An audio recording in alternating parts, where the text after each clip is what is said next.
Let's bring Sal into that conversation and get some insight on him because, Sal, this team's got 5 games left, and some people are saying, well, the schedule looks like they can at least navigate their way through. But do you look at this team now in such a bad place that regardless of schedule, it doesn't matter? That was a pretty circuitous question. I'm not sure exactly what you're asking me there, Mike Gill, because it is, it's Sal Pal on Wednesday, not Friday. So I'm going to need an instruction manual how to get through this, my brother. Yeah. So the bottom line is for me, offensively, this team needs to figure out how to get a touchdown. They need to put together a first quarter drive and get a touchdown against the Miami Dolphins. Why? Yeah. 2 reasons. One, they need it for confidence in their quarterback and their entire offensive unit, and instill confidence in the defense sitting on the sideline that they're not going to have to wear their rear ends out the entire game in order to save this franchise this year, specifically against a bad Miami team. So that's one. And two, Ryan Fitzpatrick is the quarterback of the Dolphins, correct? Yes. Okay. Well, the Eagles were victims of Ryan Fitzmagic last year in Florida. That's true. The guy seems to always play well against the Eagles and against good teams.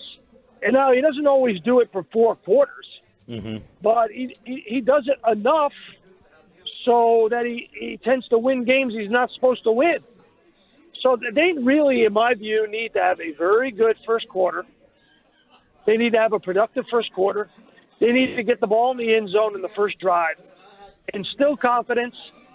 Keep Fitzmagic on his heels because, the last thing they want to do is struggle against Miami and lose a game in the fourth quarter, which could happen. Yeah. Well, I thought last week, the big talk was about the quarterback and, there's been some back and forth. You asked Doug in the press conference, specifically right out of the gate, why was he so inaccurate? And do you get the feeling that they feel that Carson is regressing or struggling, or do they feel more that that's a product of what's around him? Mike, I get the sense, Mike, that they don't have an answer. They just don't know. I know they have worked with him on mechanics. I know they have worked with him on ball security coming out of the Patriots game. This was a point of emphasis with the offensive coaching staff and the starting quarterback. And they went over it and over it. Hold on to the ball with 2 hands. You're going to be under duress. Things got worse when the offensive line started to shuffle in and out because of injuries. Brandon Brooks not showing up for the game was a big deal. I get all that. Yeah. But when guys are open, Zach Ertz crossing route, 3rd down, first drive, and you throw behind them, they don't have an answer for that. When Miles Sanders is open in the flat and he airmails Miles Sanders, and they have to kick a field goal when they should have scored a touchdown, they don't have an answer for that, Mike. Yeah. And I don't have an answer for that. Well, that throw to Sanders in the flat, I mean, you just look at it and say, is that just one that gets away, or is it a compound problem? I guess so I want to ask you this. You mentioned Brandon Brooks. He had the anxiety issue. Let's hold on a second, Mike. I'm suggesting it's a compound problem. I am, without a doubt. It is. I mean, he missed a lot of open receivers in that game. And that Sanders throw looked like Chuck Knobloch throwing to first base.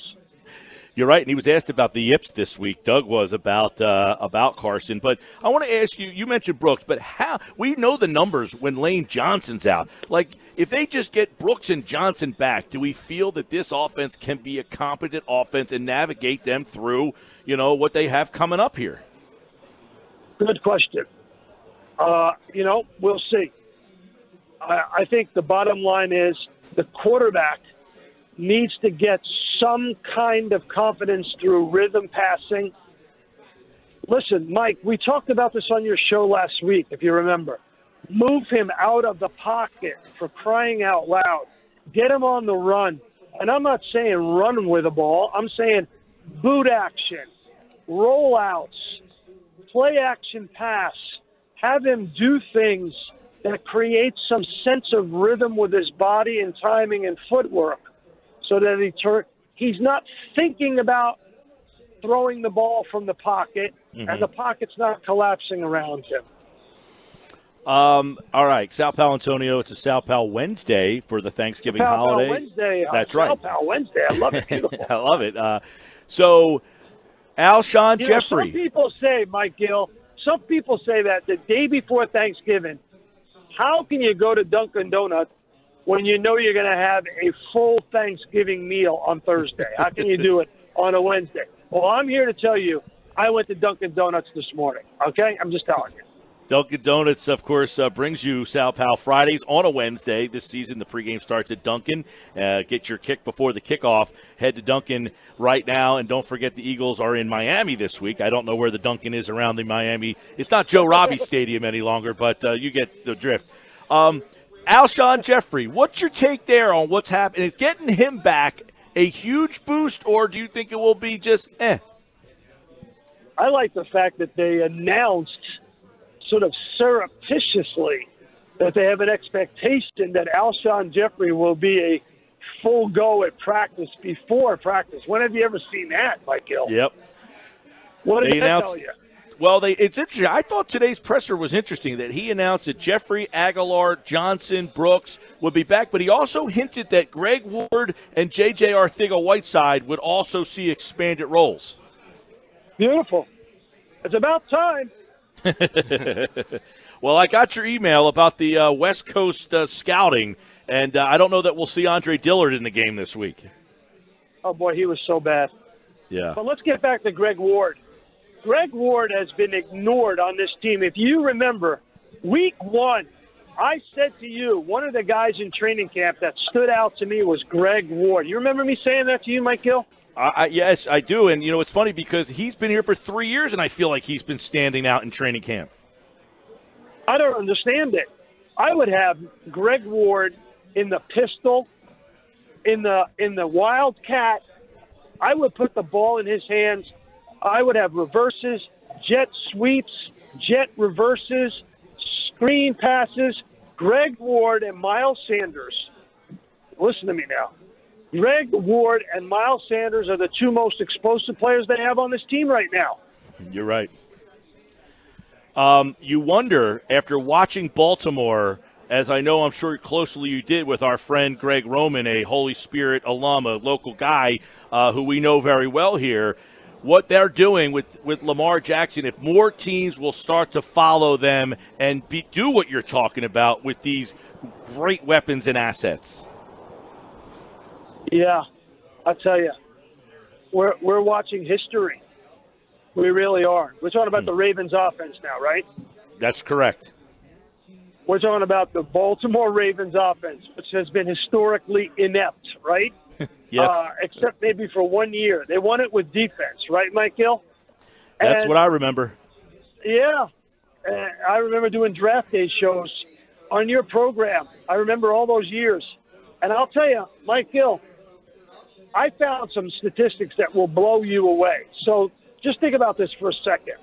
In the last 24 possessions, the Baltimore Ravens have scored a touchdown 17 times. Now, I'm not a math major, but I did figure it out on my calculator.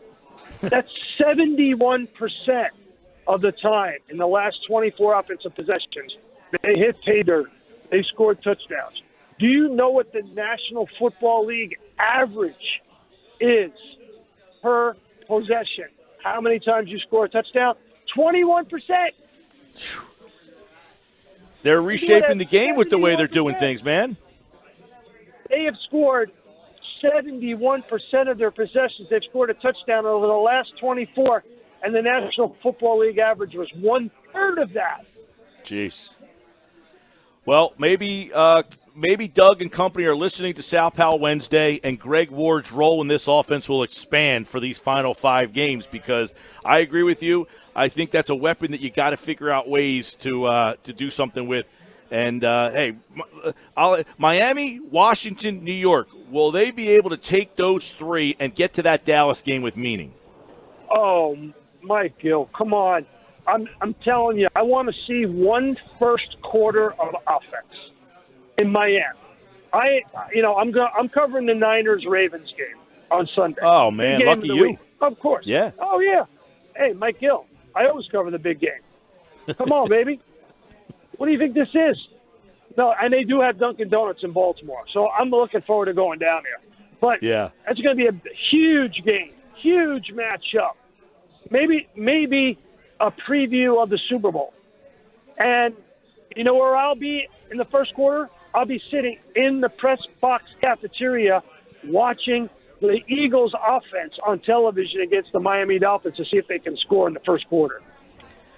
By the way, Sal, you're right, because I was just in Baltimore this weekend, and they do have Dunkin' Donuts, and I visited it on my way out of town this past Sunday. And a Sal Pal Wednesday is brought to you by Dunkin' Donuts. This season, the pregame starts at Dunkin'. DD Perks members score a $1 medium hot or iced coffee on Eagle game days. So head to Dunkin' for your kick before the kickoff.